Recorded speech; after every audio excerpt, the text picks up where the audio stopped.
Assalamualaikum warahmatullahi wabarakatuh. Salam sejahtera bagi kita semua. Om Swastiastu, Namo Buddhaya, salam kebajikan, Tabi pun. Perkenalkan, saya Soraya Asnusa. Saya merupakan dosen program studi bisnis digital Fakultas Ekonomi dan Bisnis Institut Informatika dan Bisnis Dharma Jaya. Bidang fokus saya digital marketing dan consumer behavior. Selama menjadi dosen, saya mengampu beberapa mata kuliah, yaitu Feasibility Study on Digital Business, Digital Consumer Behavior Analysis, Social Media Marketing, E-commerce, Digital Branding Management, Managing Digital Organization. Pada kesempatan ini, saya akan menjelaskan satu mata kuliah dari beberapa yang sudah saya sebutkan tadi, yaitu Digital Branding Management. Mata kuliah ini adalah mata kuliah peminatan yang ada pada semester 5. Mata kuliah Digital Branding Management merupakan salah satu mata kuliah yang membahas konsep, strategi, dan implementasi pengelolaan merek di era digital. Melalui mata kuliah ini, mahasiswa akan mempelajari bagaimana membangun identitas merek, meningkatkan brand awareness, mengelola reputasi digital, memanfaatkan media sosial sebagai sarana branding, serta mengukur efektivitas strategi branding yang diterapkan oleh organisasi maupun perusahaan. Adapun materi mencakup yang pertama adalah konsep dasar branding, yang kedua adalah elemen strategi branding digital, yang ketiga platform digital and brand presence, yang keempat ada social media branding, yang kelima content marketing untuk branding, yang keenam adalah personal branding dan influencer, yang ketujuh brand storytelling, yang kedelapan adalah kita akan melaksanakan UTS, ujian tengah semester. Yang ke-9, pengukuran efektivitas digital branding untuk analitik. Yang ke-10 adalah digital customer journey dan pengalaman merek. Yang ke-11, branding melalui email dan mobile marketing. Yang ke-12, rebranding dan manajemen kritis digital. Ke-13 adalah studi kasus dan audit merek digital. Ke-14 adalah strategi penguatan brand secara digital. Dan pada akhir mata kuliah, mahasiswa mempresentasikan proyek akhir branding digital. Capaian untuk mata kuliah ini adalah agar mahasiswa mampu memahami konsep branding digital secara komprehensif, menganalisis strategi branding berbagi perusahaan, serta merancang program digital branding yang sesuai dengan kebutuhan bisnis di era transformasi digital. Mata kuliah ini memiliki bobot 4 SKS dengan jumlah 16 kali pertemuan, dengan meliputi UTS dan UAS. Tiap pertemuan, durasi kelas adalah 180 menit. Perkuliahan ini dilakukan secara luring dan hybrid dengan rincian pertemuan pertama, konsep dasar digital branding, membahas teori dan praktik untuk membangun, mengelola, serta mengembangkan merek di era digital. Untuk pertemuan kedua, elemen strategi branding digital. Materi ini membahas komponen utama dalam membangun strategi branding digital yang efektif, meliputi penentuan identitas merek, nilai merek, target audience, dan positioning dari pesan merek, pemilihan kanal digital, serta strategi komunikasi yang konsisten. Pertemuan ketiga, platform digital dan brand presence. Materi ini membahas pemanfaatan berbagai platform digital seperti website, media sosial, marketplace, aplikasi mobile, dan mesin pencari seperti sarana untuk membangun kehadiran merek atau brand presence. Pertemuan keempat, social media branding. Materi ini membahas strategi membangun dan mengelola merek melalui media sosial seperti Instagram, TikTok, Facebook, LinkedIn, dan platform lainnya. Pertemuan kelima, konten marketing untuk branding. Materi ini membahas peran konten marketing dalam membangun dan memperkuat merek melalui penyajian konten yang relevan, bernilai, dan konsisten. Pertemuan keenam, personal branding dan influencer marketing. Materi ini membahas strategi membangun citra dan reputasi individu sebagai sebuah merek atau personal branding, serta pemanfaatan influencer marketing dalam mendukung promosi dan penguatan merek. Pertemuan ketujuh adalah brand storytelling. Materi ini membahas teknik menyampaikan nilai, visi, dan identitas merek melalui cerita yang menarik dan autentik. Pertemuan ke-8 UTS dan pertemuan ke-9 adalah pengukuran efektivitas digital branding atau analitik. Materi ini membahas metode dan alat analisis untuk mengukur keberhasilan strategi digital branding. Pertemuan ke-10 adalah Digital Customer Journey dan pengalaman merek. Materi ini membahas perjalanan pelanggan dan berinteraksi dengan merek melalui berbagai titik kontak digital, mulai dari tahap kesadaran, awareness, pertimbangan, serta pembelian hingga loyalitas.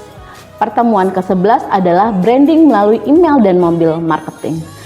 Materi ini membahas pemanfaatan email marketing dan mobile marketing sebagai sarana membangun serta memperkuat hubungan antara merek dan pelanggan. Pertemuan ke-12 adalah rebranding dan manajemen krisis digital. Materi ini membahas strategi perubahan identitas, citra atau posisi merek atau rebranding untuk menyesuaikan diri dengan perkembangan pasar dan kebutuhan konsumen. Dan pertemuan ke-13, studi kasus dan audit merek. Digital materi ini membahas analisis berbagai studi kasus penerapan digital branding pada perusahaan atau organisasi serta teknik audit merek digital untuk mengevaluasi kinerja dan efektivitas strategi branding yang telah dijalankan. Pertemuan ke-14, strategi penguatan brand secara digital. Materi ini membahas berbagai strategi untuk meningkatkan nilai, visibilitas, dan daya saing merek melalui pemanfaatan teknologi dan platform digital. Pertemuan ke-15 adalah proyek akhir branding digital. Pada akhir perkuliahan, mahasiswa akan mempresentasikan proyek akhir berupa perancangan strategi branding digital yang komprehensif. Pertemuan ke-16 adalah UAS. Buku referensi yang digunakan dalam mata kuliah Digital Branding Management adalah Digital Marketing, The New Strategic, Brand Management, Epic Content Marketing, dan buku-buku digital branding lainnya. Pelaksanaan kuliah ini dilakukan secara sinkronus seperti pemanfaatan Zoom Meeting, e-learning, LMS Dharma Jaya, dan Siakat Dharma Jaya. Dalam perkuliahan ini, metode pembelajaran digunakan meliputi ceramah interaktif, diskusi, studi kasus, praktik, dan project-based learning. Mahasiswa akan terlibat aktif dalam menganalisis permasalahan branding digital, menyusun strategi branding, serta mengembangkan proyek akhir yang dipresentasikan pada akhir semester. Sebagai bentuk penerapan materi yang telah dipelajari untuk materi yang akan saya sampaikan pada saat perkuliahan, saya juga sudah mengupload materi pada LMS Dharma Jaya. Tahapan interaksi berupa memberikan pertanyaan antara mahasiswa dan dosen. Studi kasus dan diskusi, setelah itu saya melakukan penilaian kepada mahasiswa, yaitu sikap, pengetahuan, dan keterampilan.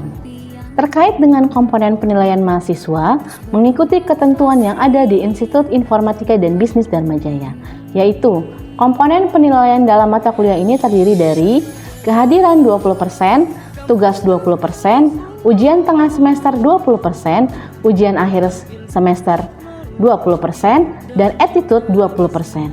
Jadi, total keseluruhan komponen penilaian berjumlah 100%. Di awal perkuliahan, saya menjelaskan komponen ini dan kepada mahasiswa untuk kontrak perkuliahan selalu saya berikan pada saat awal pertemuan sebelum memulai materi pertemuan yang pertama. Sebagai contoh, akan saya jelaskan materi pada pertemuan kedua. Pada mata kuliah Digital Branding Manajemen untuk tema elemen strategi branding digital. Subcapaiannya adalah mahasiswa mampu mengidentifikasi elemen-elemen dalam strategi branding digital. Berikut model pembelajaran yang biasa saya gunakan. Yang pertama, salam pembuka dan melakukan presensi terhadap mahasiswa, memotivasi mahasiswa, serta menjelaskan materi elemen digital branding. Untuk mahasiswa, saya akan berikan tugas dan penutup.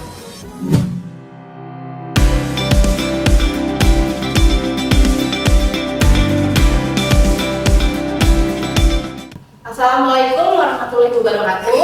Waalaikumsalam warahmatullahi wabarakatuh. Selamat pagi semuanya. Pagi. Oke. Hari ini kita akan mulai perkuliahan lagi. Kita masuk ke pertemuan kedua ya. Sebelum kita masuk ke pertemuan kedua, silakan untuk rekan-rekan mahasiswa melakukan presensi perkuliahan.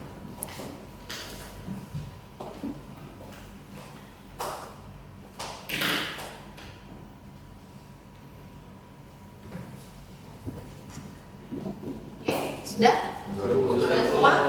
Ada yang nggak bisa Bisa semua ya? Bisa semua ya? Oke.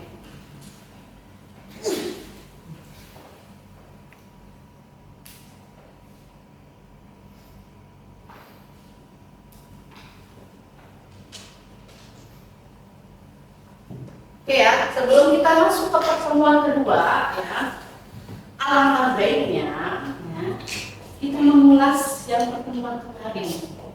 Masih pada ingat gak nih?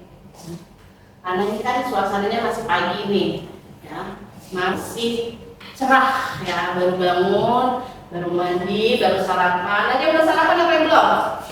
Udah sarapan semua kan? Ada yang belum? Kamu belum, Gus? Belum. Masa benar buat kurang sarapan, Gus? Sekarang Ibu mau tanya sama kalian, siapa yang masih ingat? Pertemuan pertama kita belajar tentang apa? Dok, siapa dok? Branding. Konsep digital. Oke. Konsep digital branding kata Rifat. Sekarang kita tanya lagi.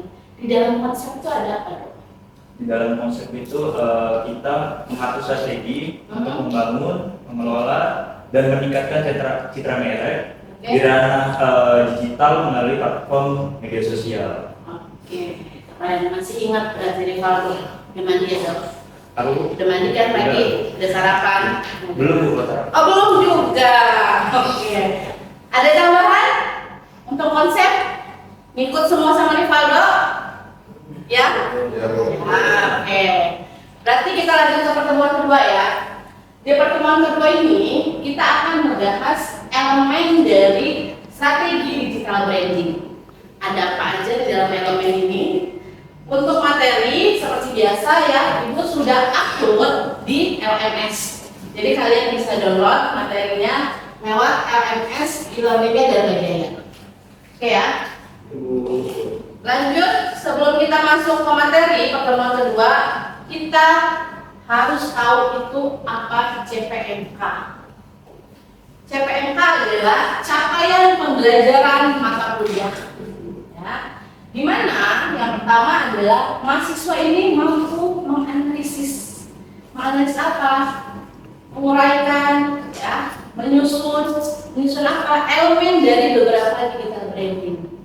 Berarti ada banyak nih elemen digital branding nanti kita akan pelajari. Yang kedua, yang mencakup identitas merek. Apa itu identitas merek? Ya, apa itu tone of voice? Apa itu story dan visual branding? Nah, ini adalah CPMK-nya, capaian pembelajaran mata kuliah di pertemuan kedua untuk mata kuliah elemen digital branding. Itu ya. Lanjut, sub CPMK-nya. Sudah CPMK, kita ada per subnya. Yang pertama, kita dapat mengidentifikasi ya komponen ya identitas merek secara detail. Apa aja yang ada di identitas merek? Merek banyak Bu, ya kan? Brandnya banyak, produknya banyak. Bagaimana kita bisa melihat identitas mereknya, mengetahui bahwa mempunyai identitas mereknya secara detail. Yang pertama. Yang kedua, kita bisa menjelaskan tone of voice yang detail. Apa tone of voice-nya untuk berbagai produk yang ada. Ketiga, kita menguraikan brand story sebagai pembentuk persepsi dari audiens.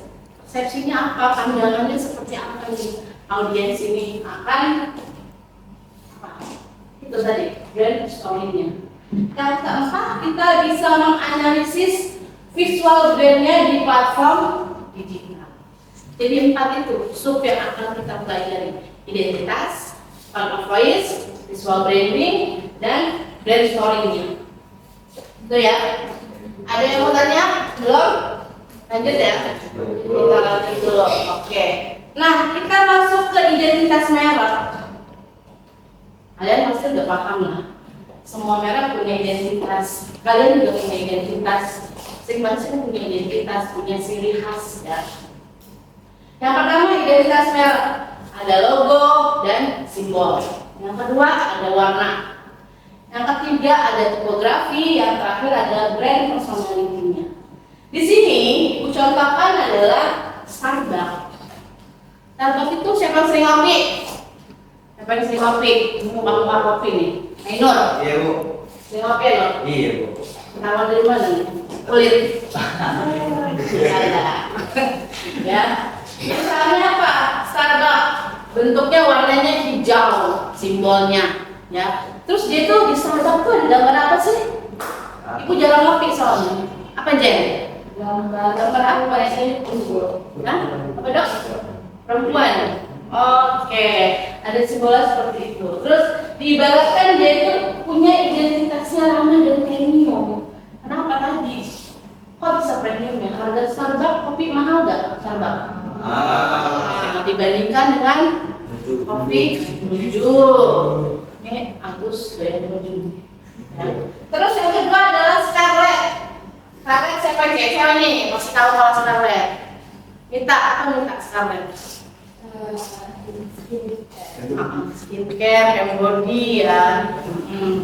Dia diibaratkan untuk logo, simbol, warna dan brand personality-nya adalah warna pastel, feminim ya, soft branding. Terus yang terakhir adalah Tokopedia, Tokped. Logo simbol hijau cerah warnanya ya, friendly dan joyful. Ini adalah ciri-ciri dari identitas banyak. Nah, apa aja? Coba siapa yang tahu? Boleh tunjuk tangan. Selain ini, yang selain yang tiga yang dijelasin, apa aja? Identitas merek. Terserah. Produknya mau apa aja? Apa? Yudis. Warnanya oranye. Shopee warnanya oranye. Terus simbolnya S. Terus warna yang dominan orange tadi ya untuk simbol. Brand personality-nya apa? Apakah dia tadi kan di sini kalau brand personality-nya ada soft branding, terus kalau si Starbucks kan premium atau ramah. Kalau Shopee apa? Apa? Gratis ongkir, murah, ya oke. Itu ya, jadi ya semua punya identitas merek, ciri khasnya berbeda-beda. Lanjut, ada yang mau tanya? Dada, paham ya? Oke. Yuk, tone of voice, cara brand berbicara kepada audiens. Nah, kita punya tekniknya nih supaya produk kita laku. Kita punya cara brand berbicara kepada audiens. Bisa formal, ya, profesional, ramah, humoris dan inspiratif. Misalnya tadi Tokopedia itu ramah, ringan, ya. Starbucks itu lembut, meyakinkan apa? Feminim. Starbucks profesional, hangat, storytelling dan retail. Ini adalah beberapa tone of voice-nya dari beberapa produk yang sudah ada. Kita contohkan 3 dalam tone of voice-nya. Itu ya. Lanjut lagi ke brand story. Nah, setiap brand punya cerita, ya. Cerita banyak. Apa nih kita bisa mengembangkan brand kita, asal mulanya dari mana? Kayak kecap Bangmo itu sejak kapan tuh? Kan ada tuh di iklannya kan. Sejak berdirinya ini tahun 1900 gitu ya. Ada latar belakang berdirinya sekian. Buat apa ya tadi? Buat brand story-nya, ceritanya, alur dari perkembangan si produknya. Nilai inti yang disampaikan, terus perjalanan brand dalam memecahkan masalah si konsumen. Tadi masih tetap standar, checklist itu semua. 4 ke berapa nih? 3 setelah rumah dan kantor katanya. Ya. Tokped membantu UMKM naik kelas. Ya. Karena awal dari kebutuhan sulit untuk founder sendiri. Nah, ini adalah beberapa brand story, cerita dari produknya. Jadi kalau kalian membuat produk harus punya ceritanya dulu, sehingga si audiens itu tahu, oh ternyata produknya sudah terkenal kenapa? Tahun sebelum legend banget gitu ya. Makanya lah dia dinamakan brand story, ada latar belakang, nilai inti sama perjalanan si brand tersebut. Oke? Dan masuk ke visual branding. Visual branding itu adalah tadi gaya bahasa, gaya desain, minimalis, bold, modern, playful, ya, konsisten warna. Ya, pernah nggak kalian lihat produk yang nggak konsisten warnanya? Berubah gitu. Kalau Gojek hijau ya, dari mana-mana tetap hijau gitu ya. Ada nggak? Pernah nggak? Kelihatan, oh kok dia berubah warna ya, tampilan warna, ada nggak? Konsisten warna layout, grid, penggunaan ilustrasi, foto dan icon. Itu adalah visual brandingnya. Kita harus punya visual brandingnya kalau produk kita mau dikenal. Ya, produk kita nggak bakal ditiru dari si kompetitornya. Contohnya tadi ada di platform Instagram fokus pada visual ya, estetika, TikTok visual cepat dan dinamis ya. Kalau website informasinya lebih lengkap. Nah ini adalah beberapa visual branding. Oke, untuk materi dari elemen digital branding bagian identitas merek ada yang mau tanya? Ayo. Kalau nggak ada yang mau tanya, berarti ibu tunjuk. Ibu tunjuk Revado. Apa dok identitas merek? Coba dicontohin. Contohnya itu ada di Le Mineral. Le Mineral. Apa coba Le Mineral? Le Mineral kan itu ada slogannya itu kayak yang ada manis-manisnya. Oke. Ada manis-manis sedikit gitu ya. Berarti itu brand identitas dia. Iya. Identitas dari si Le Mineral. Oke. Oke, kasih applause buat Rivaldo. Oke, selanjutnya untuk yang visual branding. Sekarang ibu mau tanya ke Jenny. Kayaknya Jenny udah paham nih. Udah apa? Jen kalau visual branding produknya? Visual branding contohnya itu dari Shopee Bu. Shopee. Itu mereka konsisten menggunakan warna yang dominan oranye, terus logonya itu berbentuk tas sama berwarna putih, terus aplikasinya itu dominan warna oranye sama putih, terus desain banner sama promonya itu konsisten. Gak cuma itu, terus mereka juga penggunanya kemasan paket dan materi promosinya menggunakan identitas visual yang sama Bu daripada Shopee. Oke, kasih applause Jenny. Oke, setelah tadi penjelasan ibu dari kalian, sekarang kita waktunya adalah tugas diskusi kelompok ya. Kemarin sudah pembagian kelompok ya, yang kalian join sama teman-teman kelompoknya. Yang pertama, kalian pilih salah satu brand, mau itu Topet, Scarlett ataupun Saga. Setelah itu kalian uraikan elemen brandingnya, apa itu identitasnya, tone of voice-nya, brand story dan visual brandingnya. Setelah itu kalian susun hasil dalam format PowerPoint dan kalian presentasikan dalam durasi 30 menit. Ya, tugasnya dikerjakan sebelum kita masuk ke pertemuan selanjutnya. Ada pertanyaan untuk tugas diskusi kelompok? Cukup ya. Oke. Lanjut kita ke kesimpulan. Kesimpulan pada pertemuan elemen digital branding ini adalah digital branding bukan hanya tentang bagaimana sebuah brand terlihat, tetapi juga bagaimana brand tersebut berbicara, ya, berbicara dan memberikan pengalaman yang bermakna pada si konsumennya. Setelah itu konsisten dan membangun dari identitas merek, komunikasi, ya, cerita dan visual merek menjadi apa? Kunci yang paling utama untuk menciptakan brand yang kuat yang berkelanjutan di era digital. Oke, jadi ini adalah kesimpulan dari si elemen digital branding. Itu ya, cukup untuk pertemuan hari ini. Terima kasih ya untuk para mahasiswa yang sudah datang dan mengikuti perkuliahan dengan baik. Saya akhiri, wabillahi taufiq wal hidayah. Wassalamualaikum warahmatullahi wabarakatuh. Selamat pagi semuanya. Waalaikumsalam warahmatullahi wabarakatuh. Demikianlah perkenalan singkat serta pemaparan materi pembelajaran pada kesempatan ini. Saya berharap materi yang telah disampaikan dapat memberikan manfaat, menambah wawasan, dan meningkatkan pemahaman kita bersama. Sebagai seorang pendidik, saya berkomitmen untuk terus mengembangkan proses pembelajaran yang inovatif, interaktif, dan berorientasi pada pengembangan kompetensi mahasiswa, baik dalam aspek pengetahuan, keterampilan, maupun karakter. Terima kasih atas perhatian dan partisipasi yang telah diberikan. Mohon maaf apabila ada penyampaian masih terdapat kekurangan. Semoga kita senantiasa diberikan kemudahan dan keberkahan dalam menuntut ilmu serta mengamalkannya. Saya, Soraya Asnusa SEMM, dosen program studi bisnis digital, mengucapkan terima kasih. Wassalamualaikum warahmatullahi wabarakatuh.